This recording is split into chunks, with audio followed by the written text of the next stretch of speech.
जय Shivray. शिवजन्मभूमी trekkers YouTube चॅनलमध्ये तुमचं सर्वांचं सहर्ष स्वागत. आणि आज आम्ही आलेलो आहे पेन तालुक्यातील सागरगड किल्ल्यावरती. आणि आज माझ्यासोबत आहे संजय, विलास, बाळकृष्ण, त्यानंतर नेहमीप्रमाणे त्रास देणारा राज आहे आणि शुभम. आम्ही 6 लोक रात्री मुंबईवरनं या ठिकाणी आलेलो आहे आणि 2 तास राजने आम्हाला रस्ता शोधण्यामध्ये घालवले. भरपूर त्रास झाला आणि पहाटे 4 वाजता आम्ही या गडेश्वर मंदिरापाशी, पाठीमागे दिसतंय गडेश्वर मंदिरापाशी येऊन मुक्काम केला. 2-3 तास आम्ही झोपलो आणि आता गड पाहण्यास सुरुवात करणार आहोत. आणि आज अलिबाग परिसरामधले जेवढे पाहता येईल 5-6 किल्ले तेवढे पाहण्याचा आज आमचा विचार आहे. आणि सुरुवात आमची आज सागरगडावरनं झालेली आहे. आणि आजूबाजूचा परिसर आपल्या व्हिडिओमध्ये सर्व जे वास्तू आहेत, तोफा असतील, स्मारक असेल, सगळ्या पाण्याचे टाके असतील, त्या सर्व आपल्याला या व्हिडिओमध्ये पाहायला भेटतील. आपण शेवटपर्यंत हा व्हिडिओ पहा. मंदिराच्या उजव्या बाजूने जर आपण खाली आलो तर या ठिकाणी एक पाण्याची टाकी आहे. आपल्याला दाखवतो पाण्याची टाकी. आणि ती पाण्याची टाकी लिकेज असल्यामुळं त्यामध्ये पाण्याचा साठा होत नाही आहे. परंतु मंदिराच्या उजव्या बाजूला असलेली पाण्याची टाकी आहे. टाकी लिकेज असल्यामुळे या ठिकाणी साठा होत नाही आहे. त्यानंतर आणखीन एक या ठिकाणी वज्रकुंड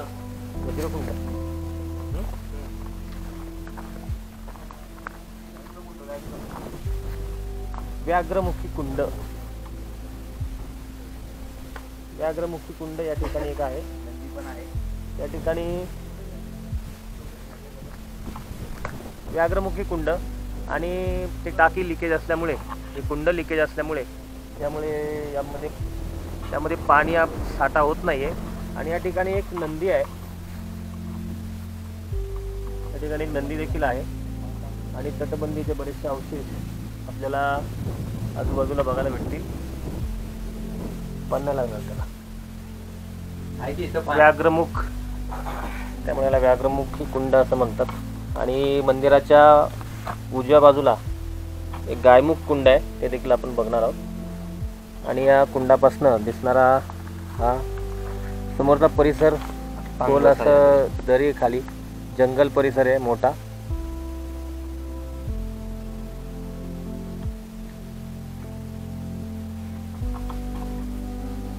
आंघोळ केलेलं नाही पण याने कोणीच.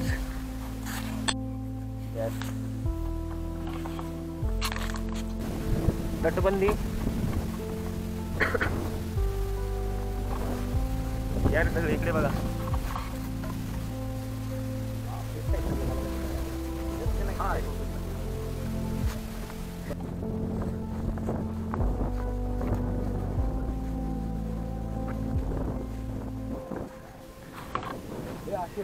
पश्चिमेकडील तटबंदी किल्ल्याची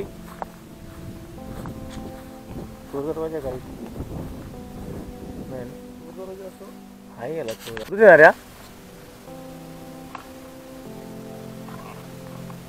पश्चिमेकडील असलेला हा बुरुज आहे. आणि या ठिकाणी पायऱ्या देखील आहेत बुरुजावरती येण्यासाठी.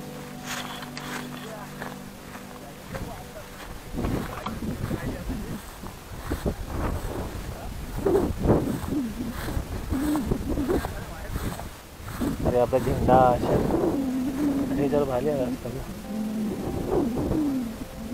पुढे देखील एक बुरुज आहे. आपण तिथून चाललो ना आतमध्ये. हां पण तिथून चालणार आतमध्ये. सागरगड संवर्धन समिती मार्फत या ठिकाणी किल्ल्यावरती अनेक ठिकाणी अशा कचराकुंडी या ठिकाणी लावलेल्या आहेत. आणि त्यामध्येच आपला कचरा एकतर किल्ल्यावर ठेवूच नाही पहिली गोष्ट, पण जर आजूबाजूला पडलेला दिसला तर या कचराकुंडीमध्ये नक्की टाकावा. या ठिकाणी सूचना फलक आहे.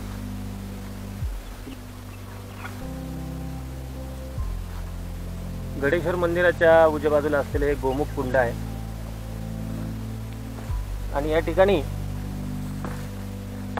पाणी आपण पिण्यासाठी वापरू शकतो. पिण्यायोग्य असं पाणी आहे.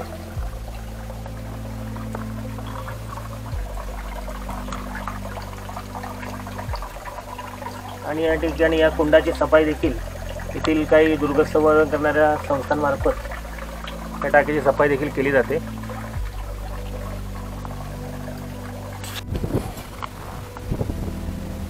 वेताळ मंदिर किल्ल्यावरचं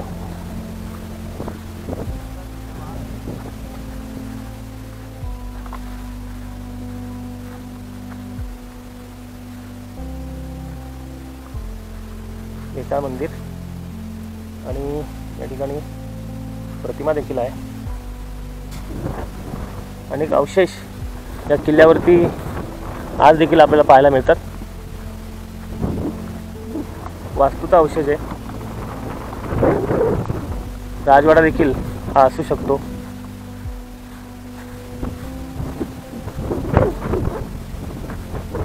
अनेक अवशेष या ठिकाणी आहेत.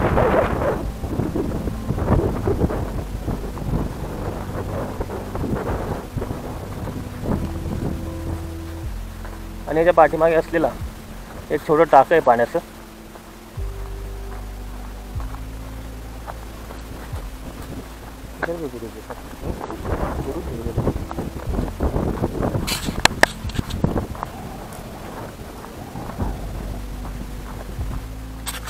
अलिबागच्या समुद्र किनाऱ्यावरती आणि धर्मांतर खाडीवरती लक्ष ठेवण्यासाठी बांधण्यात आलेला हा सागरगड म्हणजे खेडदुर्ग देखील याला म्हटलं जातं. हा किल्ला या ठिकाणी बांधण्यात आलेला आहे. या किल्ल्याचं नाव जरी सागरगड असलं तरी सागरी किनारेपट्टीपासून 5 मैल अंतरावरती हा सागरगड किल्ला आहे. आणि छत्रपती शिवाजी महाराजांनी खांदेरी त्यानंतर कुलाबा, सर्जेकोट या किल्ल्यांच्या निर्मितीपूर्वी या परिसराची किनारपट्टी जी असेल, अलिबाग किनारपट्टी जी असेल किंवा या परिसराची लक्ष ठेवण्याची पूर्ण जबाबदारी किंवा पूर्ण भिस्त या सागरगडावरती होती. त्यामुळे त्या काळामध्ये या सागरगडाचं फार महत्त्व या परिसरामध्ये होतं किंवा स्वराज्यामध्ये देखील होतं. सागरगड किल्ल्याची उंची 1357 फूट एवढी आहे. आणि त्या काळामध्ये खांदेरी, कुलाबा, सर्जेकोट या किल्ल्यांची निर्मिती होण्यापूर्वी हा किल्ला बांधण्यात आला होता. त्यामुळे सागराच्या जवळ असल्यामुळे या किल्ल्याला सागरगड असं देखील म्हटलं जातं. आणि त्यानंतर कुलाबा किल्ला, सर्जेकोट, खांदेरी हे किल्ल्यांची निर्मिती झाली व त्या कालावधीनंतर त्या सागरगडावरचा राबता व महत्त्व थोडंसं कमी होत गेलं. त्यानंतर आरमाराच्या दृष्टीने कुलाबा किल्ला महत्त्वाचा ठरत गेला. त्यानंतर खांदेरी असेल, सर्जेकोट असेल या किल्ल्यांचं महत्त्व सागराच्या लगत असलेल्या किंवा किनारपट्टीमध्ये बांधण्यात आलेले किल्ले असल्यामुळं त्यांचं महत्त्व अधिक होतं.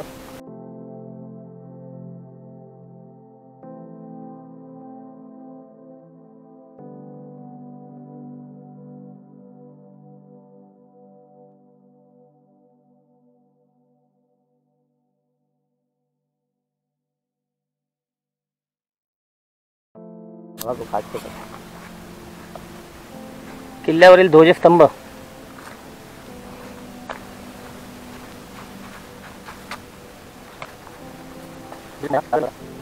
तटबंदीवरती जाण्यासाठी असलेला हा पायरी मार्ग आहे. आणि मोठी तटबंदी या किल्ल्याची आपल्याला पाहायला मिळेल.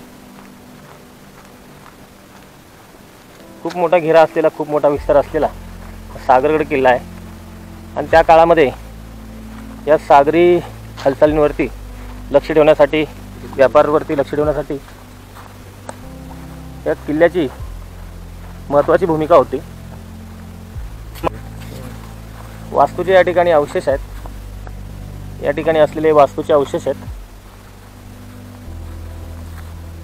आणि आता आपण आलो ती ही तटबंदी.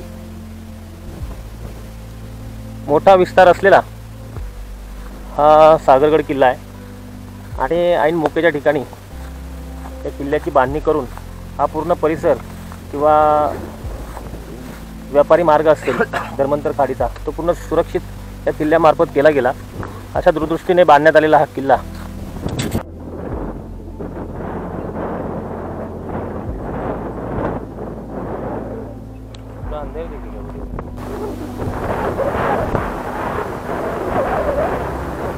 बुरुज आहे. प्रशस्त असं मोठं तलाव आहे. महाराजांची जी स्मारक मूर्ती आहे त्याच्याबरोबर पाठीमागे आपल्याला हे मोठं तलाव दिसेल.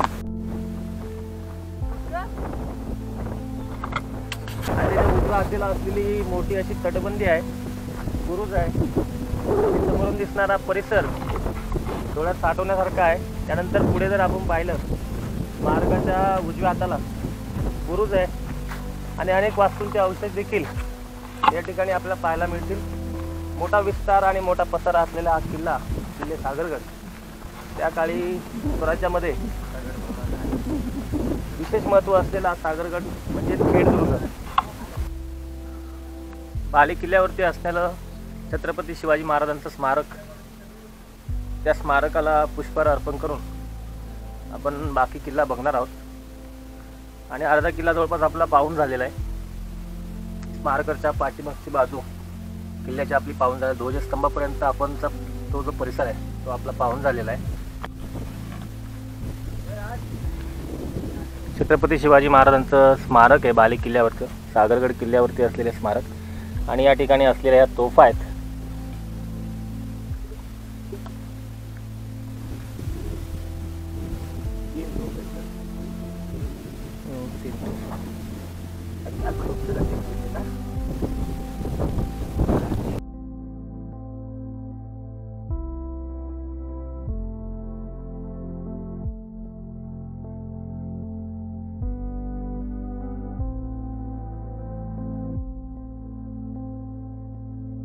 सागरगड किल्ला हा कोणी व कधी बांधला याची नोंद इतिहासामध्ये फारशी आढळत नाही. परंतु 1660 मध्ये छत्रपती शिवाजी महाराजांनी आदिलशहाकडून हा किल्ला जिंकून घेतला व स्वराज्यामध्ये सामील केला. त्यानंतर या सागरगड किल्ल्यावरनं महाराजांनी खांदेरी उंदेरी ही बेटे बघितली व त्या ठिकाणी किल्ले बांधून घेतले. 1665 मध्ये मोगलांना जे 23 किल्ले दिले त्यामध्ये या सागरगड म्हणजेच खेडदुर्गचा देखील समावेश त्या तहामध्ये केलेला होता. ती संभाजी महाराजांच्या मृत्यूनंतर सिद्धीने हा किल्ला काबीज केला व पुढे 1698 मध्ये कान्होजी आंग्रे व त्यांच्या सहकाऱ्यांनी हा किल्ला पुन्हा जिंकून स्वराज्यामध्ये सामील केला. सागरगड किल्ल्याचा हा बाले किल्ला आहे. या ठिकाणी माहिती फलक देखील, या ठिकाणी पाटी देखील लावलेली आहे, नामफलक. बाले किल्ला सागरगडचा अनेक वास्तू या बाजूला आपण पहा, अनेक वाड्यांचे वास्तूंचे अवशेष आहेत. त्यानंतर या बाजूला देखील अनेक वास्तूंचे वाड्यांचे अवशेष आहेत. आणि हे समोरचं जे दिसतंय ते प्रवेशद्वार आहे बाले किल्ल्याचं. आणि या बुरुजावरती तोफ आहेत, तोफगाडा त्याला या ठिकाणच्या दुर्ग संवर्धन समितीने बसवलेला आहे. आणि या तोफेचं संवर्धन व जतन करण्यात आलेलं आहे. आपण तोफ बघूया.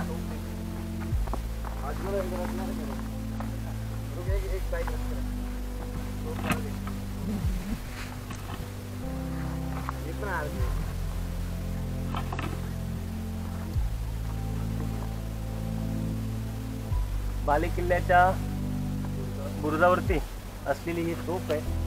आणि अलीकडच्या काळामध्ये या ठिकाणी तोफगाडा, सागवानी तोफगाडा बसून या तोफेचं संवर्धन करण्यात आलेलं आहे. आणि या बुरुजावरनं दिसलेला बाले किल्ल्याचा परिसर आहे या ना.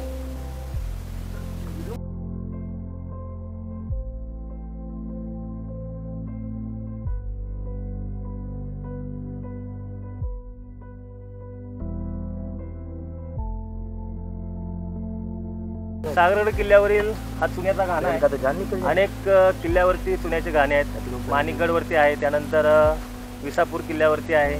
अनेक किल्ल्यावरती चुन्याचा घाणा आहे. त्याचा सागरगड किल्ल्यावरचा चुन्याचा घाणा आहे. कितने वर्षों के बाद किल्ला उतरताना तुम्हाला महादरवाजाजवळची तटबंदी आहे, ती तटबंदी तुम्हाला दाखवतो. आणि हा मार्ग आहे बाले किल्ल्याकडे जाणारा हा मार्ग आहे. आणि या ठिकाणी तटबंदी आणि बुरुज आपल्याला पाहायला मिळतील.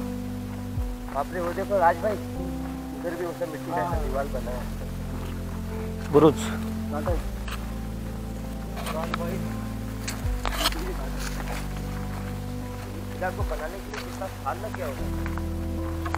अरे हे सगळं घासलेलं तटबंदी एवढा क्रॉस नाही.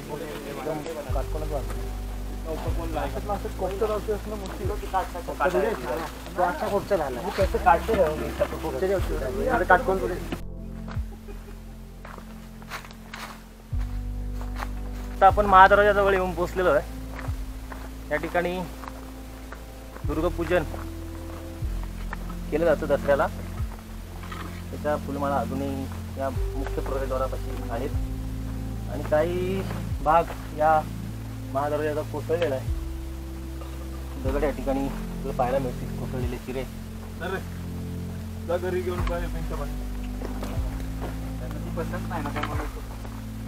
आणि हा आहे महादरवाजा, मुख्य प्रवेश या किल्ल्याचा याच प्रवेशद्वारातून होतो, त्यामुळे महादरवाजा किंवा मुख्य प्रवेशद्वार आपण याला बोलू शकतो. सागरगड किल्ला आपला बघून झालेला आहे आणि माझ्यासोबत असणारे 5 सहकारी, एकूण 6 जण आम्ही मुंबईवरून आलो आहे. आणि पहाटे 4 वाजता किल्ल्यावर पोहोचून थोडा आराम केल्यानंतर 7 वाजता आम्ही किल्ला पाहायला सुरुवात केली आहे. किल्ला आमचा जेवढी माहिती आम्हाला किल्ल्याबद्दल होती तेवढे ठिकाणं आम्ही बघितलेलं आहे. किल्ला बघून झालेला आहे आणि आता गड उतार होण्याची वेळ आलेली आहे, कारण पुढच्या अलिबाग परिसरातील 5 ते 6 किल्ले आणखी आम्हाला करायचे आहेत, बघायचे आहेत. त्यामुळे आम्ही आता गड उतार होण्यास सुरुवात करत आहोत. आपल्याला सागरगडचा व्हिडिओ व त्यातील माहिती कशी वाटली कमेंटमध्ये नक्की कळवा. पुन्हा लवकरच भेटूया अशाच एका नवीन किल्ल्यावरती. जय हिंद, जय महाराष्ट्र, जय शिवराय.